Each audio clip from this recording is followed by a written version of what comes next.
Hello guys, আসসালামু আলাইকুম। আমি পড়তে পড়তে অনেক পিপাসা পেয়ে গেল।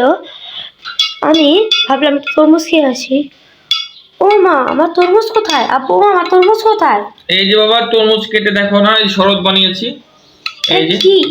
এইটাকে বলে মহব্বতের শরবত। আমরা সবাই মিলে আজকে খাবো, বুঝছো? ও, এটা কি কি দিয়ে বানিয়েছো? এখানে তোমার বাবা এই তরমুজ আছে, তারপর দুধ আছে, চিনি আছে, আর একটা সিক্রেট জিনিস আছে, যেটা বলবো না। তো আসো সবাই খেয়ে দিই কেমন হচ্ছে। হ্যাঁ, আচ্ছা, তুমি চলো মানে ঢালো। এখানে পোস্ট করবো। ঢালো কোন?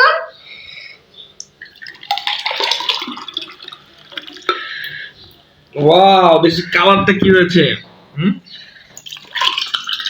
ওয়াও, আমরা সবগুলোতে এখন দেবো।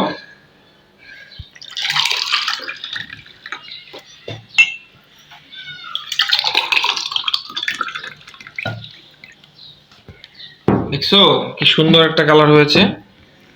এই দেখো। অসম একটা কালার। এই তুমি খাবে? ইলহাম খাবে? হ্যাঁ, খাবে। ইলহাম খাবে? এই যে নাও। বিসমিল্লাহ বলে শুরু করো। বিসমিল্লাহ। হ্যাঁ, কি খাচ্ছ তুমি এটা?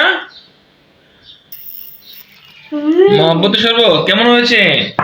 দারুণ হয়েছে। ভালো লাগছে তোমার? আচ্ছা ঠিক আছে, খাও।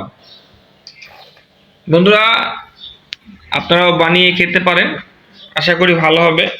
তো আমার ছেলে বলছে ভালো হয়েছে, তো ভালোই হবে। কালারটা যেহেতু খুব সুন্দর হয়েছে, খেতেও ভালো হয়েছে। আশা করি আপনারাও বাড়িতে বানিয়ে খাবেন।